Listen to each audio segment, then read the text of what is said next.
질문 하나 드리겠습니다. 당신이 믿는 스승이 십자가에서 처형당했습니다. 제자들은 모두 도망쳤습니다. 숨었습니다. 문을 걸어 잠그고 떨었습니다. 그런데 그 겁쟁이들이 갑자기 변했습니다. 목숨을 걸고 거리로 나갔습니다. 감옥에 갇혀도 채찍에 맞아도 칼이 목 앞에 와도 멈추지 않았습니다. 그리고 한 명도 빠짐없이 끝까지 자신이 본 것을 포기하지 않았습니다. 12명 중 11명이 비참하게 죽었습니다. 십자가에 거꾸로 매달린 사람, 칼에 목이 자린 사람, 창에 찔린 사람, 산채로 껍질이 벗겨진 사람, 도끼로 찍힌 사람. 이들이 왜 그랬을까요? 무엇을 받기에, 무엇을 믿었기에 이렇게 죽을 수 있었을까요? 오늘 우리는 예수의 12제자 한 명 한 명의 마지막을 따라갑니다. 역사 기록과 초대교회 전통을 통해 확인되는 그들의 최후.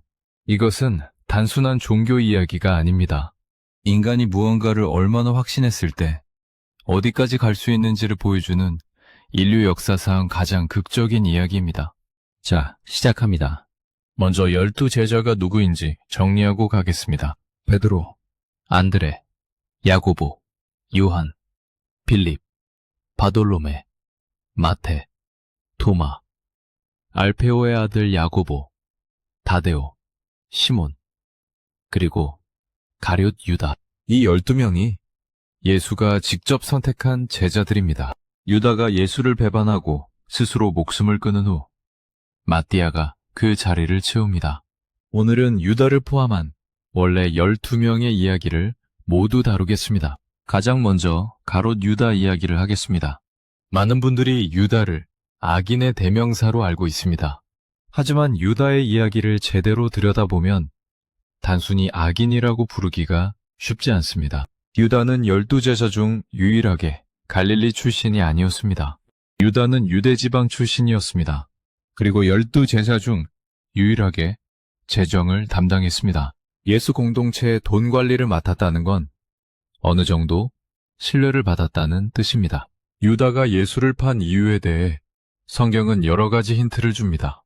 한 여인이 값비싼 향유를 예수의 발에 붓는 장면에서 유다가 이렇게 말합니다. 이것을 팔아 가난한 자들에게 나눠주지 않고 왜 낭비하느냐? 표면적으로는 가난한 자를 위한 말 같지만 성경은 그가 돈을 사랑했기 때문이라고 기록합니다. 대제사장들에게 받은 배신의 대가가 은 30냥, 당시 노예 한 명의 값이었습니다. 어떤 학자들은 유다가 예수를 강제로 행동하게 만들려 했다는 설을 주장하기도 합니다. 잡히면 기적으로 탈출하거나 메시아로서의 능력을 발휘할 거라고 생각했다는 겁니다. 하지만 예수는 그렇게 하지 않았습니다.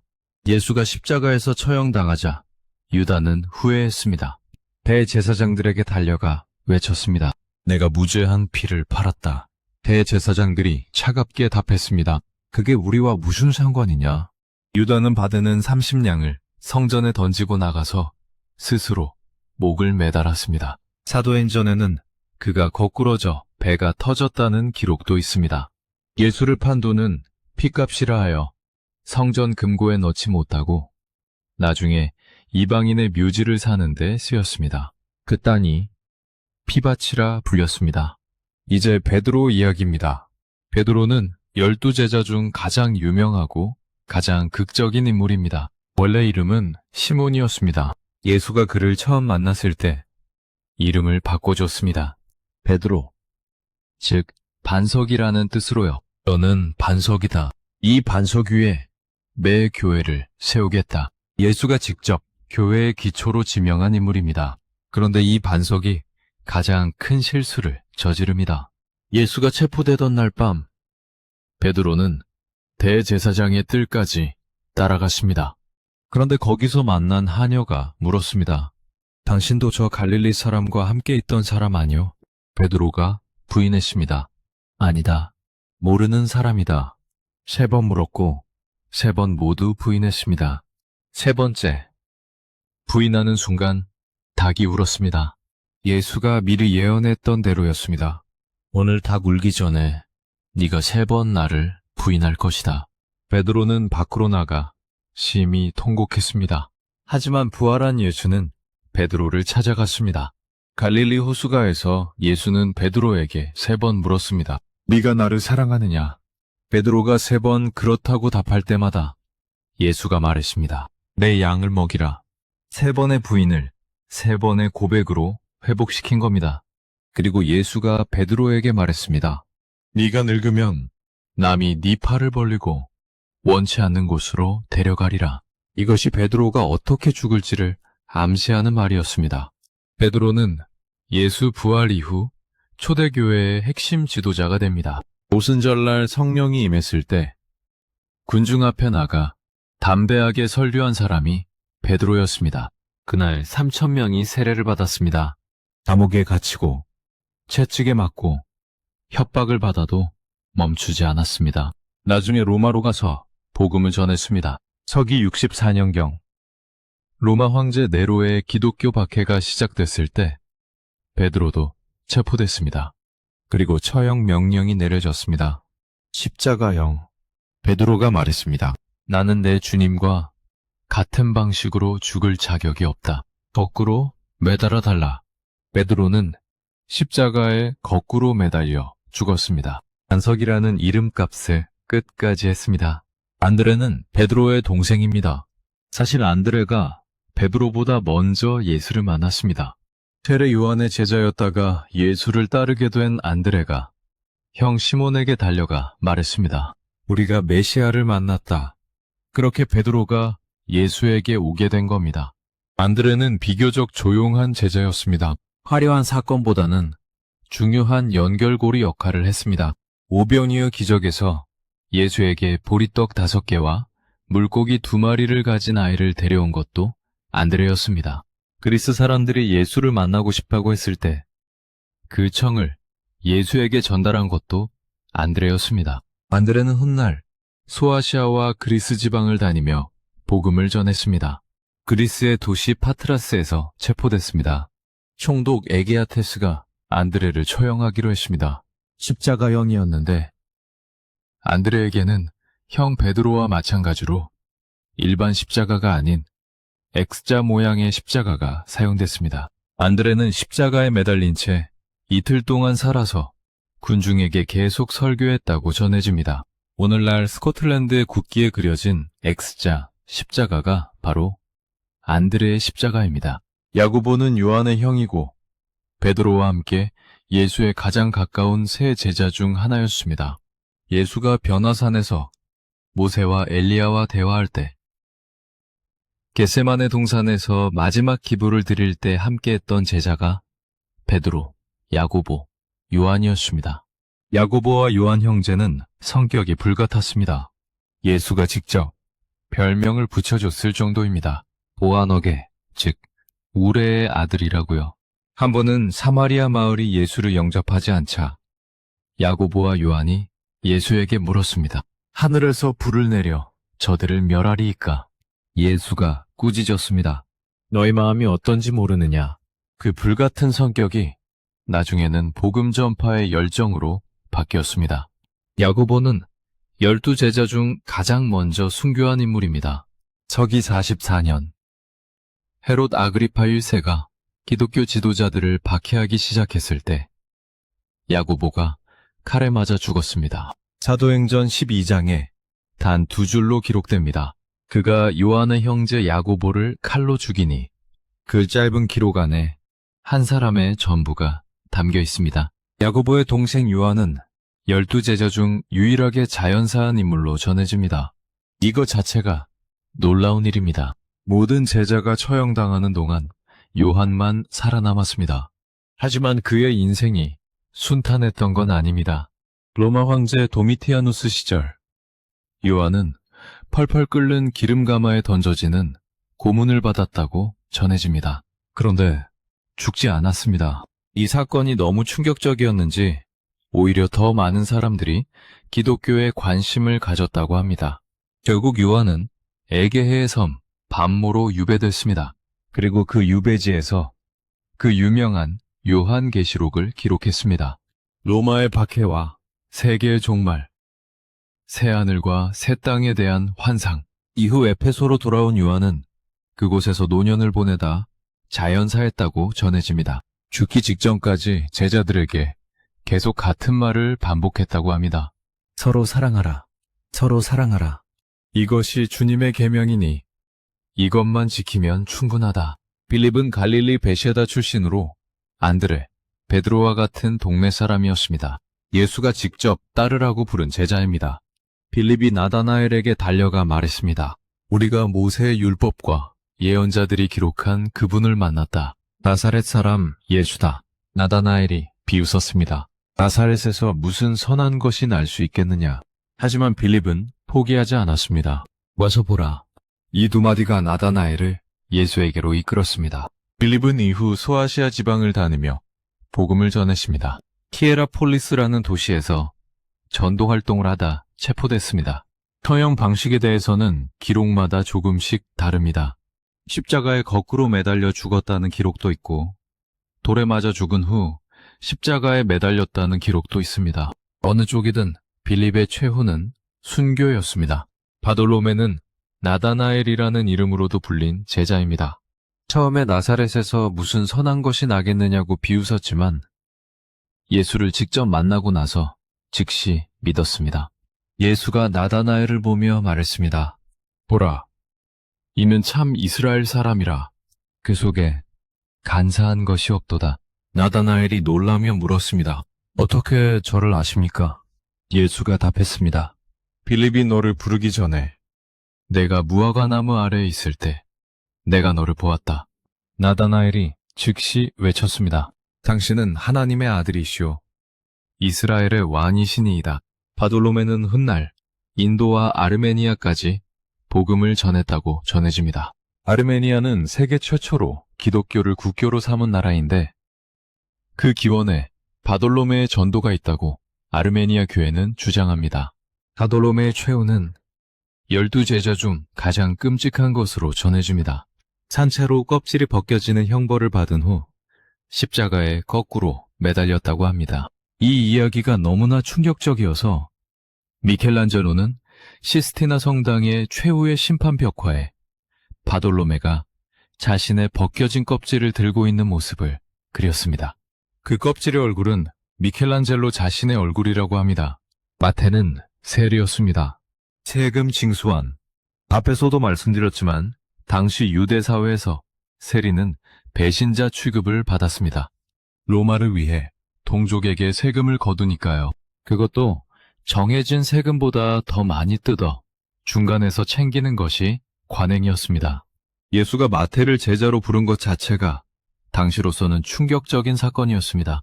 마태는 예수의 이야기를 가장 체계적으로 기록한 제자입니다. 신약 성경의 첫 번째 책인 마태복음이 그의 기록입니다. 마태는 이후 에티오피아와 페르시아 지방에서 복음을 전했다고 전해집니다. 그의 최후에 대해서는 기록마다 다릅니다. 에티오피아에서 창에 찔려 순교했다는 기록이 있는가 하면 자연사했다는 기록도 있습니다. 역사적으로 마태의 죽음은 가장 불확실한 제자 중 하나입니다. 하지만 그가 남긴 마태복음은 2000년이 지난 지금도 전 세계에서 가장 많이 읽히는 책 중 하나입니다. 도마. 이 이름 앞에는 항상 의심이라는 단어가 따라 붙습니다. 예수가 부활한 후 제자들에게 나타났을 때 도마는 그 자리에 없었습니다. 다른 제자들이 예수를 봤다고 말하자 도마가 말했습니다. 내가 그의 손에 못자국을 보며 내 손가락을 그 못자국에 넣어보고 내 손을 그 옆구리에 넣어보지 않고는 믿지 아니하겠노라. 그래서 도마는 의심 많은 제자의 대명사가 됐습니다. 하지만 도마의 이야기에서 더 중요한 부분은 그 다음입니다. 8일 후 예수가 다시 나타났을 때 도마가 있었습니다. 예수가 말했습니다. 내 손가락을 이리 내밀어 내 손을 보고 내 손을 내밀어 내 옆구리에 넣어보라. 그리고 믿음 없는 자가 되지 말고 믿는 자가 되라. 도마가 외쳤습니다. 나의 주님이시오. 나의 하나님이시니이다. 예수가 말했습니다. 너는 나를 본고로 믿느냐? 보지 못하고 믿는 자들은 복되도다. 도마는 이후 가장 멀리까지 복음을 전한 제자가 됐습니다. 인도까지 갔습니다. 지금도 인도 남부 케랄라 지방에는 도마 기독교인이라고 불리는 공동체가 있습니다. 자신들의 기원이 도마 사도에게 있다고 믿는 사람들입니다.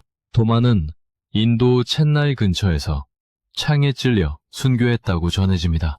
그 장소에는 지금도 성당이 있습니다.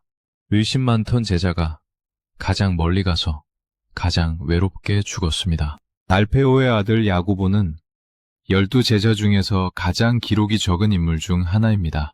작은 야고보라고도 불렸습니다. 이름이 같은 야고보가 둘이라 구분하기 위해서였습니다. 이집트와 페르시아 지방에서 복음을 전했다고 전해집니다. 그의 최후에 대해서는 기록마다 다르지만 십자가에 못 박혀 순교했다는 전통이 있습니다. 다데오는 유다라고도 불렸는데 가룟 유다와 구분하기 위해 주로 다데오라고 불렸습니다. 최후의 만찬 자리에서 다데오가 예수에게 물었습니다. 주님, 어찌하여 우리에게는 나타내시고 세상에게는 나타내지 아니하시려 하나이까? 소박하지만 핵심을 찌르는 질문이었습니다. 다데오는 훗날 페르시아와 메소포타미아 지방에서 복음을 전하다 창에 찔려 순교했다고 전해집니다. 열심당원 시몬은 로마에 저항하는 과격한 민족주의자였습니다. 열심당은 당시 로마 제국에 폭력적으로 저항하던 유대인 무장단체였습니다.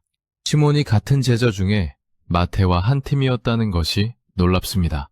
마태는 로마를 위해 세금을 걷는 세리였고 시몬은 로마에 저항하는 과격파였습니다. 현실 정치에서라면 절대 한 테이블에 앉을 수 없는 두 사람이 같은 스승 밑에서 3년을 함께 지냈습니다. 시몬은 페르시아 지방에서 복음을 전하다 톱으로 잘려 순교했다는 기록이 있습니다. 다데오와 함께 순교했다는 전통도 있습니다. 유다의 자리를 채운 마띠아는 예수가 직접 선택한 12제자는 아니었지만 제자들의 투표를 통해 그 빈자리를 채웠습니다. 마티아는 에티오피아에서 복음을 전하다 돌에 맞아 죽은 후 참소됐다고 전해집니다. 이제 전체를 정리해봅시다. 12제자 중 자연사한 것으로 전해지는 인물은 요한 단 한 명입니다. 나머지는 모두 처형됐거나 순교했습니다. 베드로는 십자가에 거꾸로 매달렸고 안드레는 액자 십자가에, 야고보는 칼에 목이 잘렸고 빌립은 십자가에, 바돌로메는 산채로 껍질이 벗겨졌고 마태는 창에, 도마는 창에, 알페오의 아들 야고보는 십자가에, 다데오는 창에, 시몬은 톱으로 잘렸습니다. 유다는 스스로 목숨을 끊었습니다. 이 숫자들 앞에서 우리는 멈춰야 합니다. 거짓말을 위해 목숨을 버리는 사람은 없습니다. 한두 명이라면 광신도라고 설명할 수 있습니다. 하지만 11명이 각자 다른 곳에서 다른 방식으로 죽임을 당하면서도 끝까지 자신이 본 것을 포기하지 않았습니다. 그들이 본 것이 무엇이었을까요? 무엇이 이 평범한 어부들과 세리와 과격파 혁명가를 이렇게 만들었을까요? 역사가들도 이 질문 앞에서 쉽게 답하지 못합니다. 부활이 사실이든 아니든 이 12명이 무언가를 강렬하게 경험했다는 것, 그리고 그 경험이 그들의 삶을 완전히 바꿔놓았다는 것은 역사적 사실입니다. 겁쟁이가 용사로, 의심쟁이가 순교자로, 배신자가 회개자로. 이 변화를 단순한 심리적 현상으로만 설명하기는 어렵습니다. 솔로몬 이야기에서 우리는 지혜를 가진 사람도 어리석은 최후를 맞을 수 있다는 것을 봤습니다. 오늘 제자들의 이야기에서 우리는 반대를 봅니다. 평범하고 겁 많고 실수투성이었던 사람들이 역사를 바꾼 것을요. 베드로는 3번 부인했습니다. 도마는 의심했습니다. 야고보와 요한은 불같은 성격으로 예수에게 꾸짖음을 받았습니다. 마태는 배신자 취급을 받던 세리였습니다. 이들이 순교자가 됐습니다. 인류 역사에서 이만큼 극적인 변화를 보여준 집단이 또 있을까요? 갈릴리 호수의 어부들이 로마 제국 전체를 뒤흔들었습니다. 황제의 군대가 막지 못한 것을 이 평범한 사람들이 해냈습니다. 그것이 기독교가 2000년을 이어온 이유 중 하나일 겁니다. 완벽한 사람들의 이야기가 아니라 실패하고 의심하고 도망쳤다가 다시 일어선 사람들의 이야기이기 때문에 오늘 12제자의 이야기를 들으셨다면 한 번쯤 이 질문을 스스로에게 던져보시기 바랍니다. 나는 무엇을 위해 목숨을 걸 수 있는가? 그리고 내가 믿는 것을 위해 지금 어떻게 살고 있는가? 오늘 영상이 도움이 되셨다면 구독과 좋아요 부탁드립니다.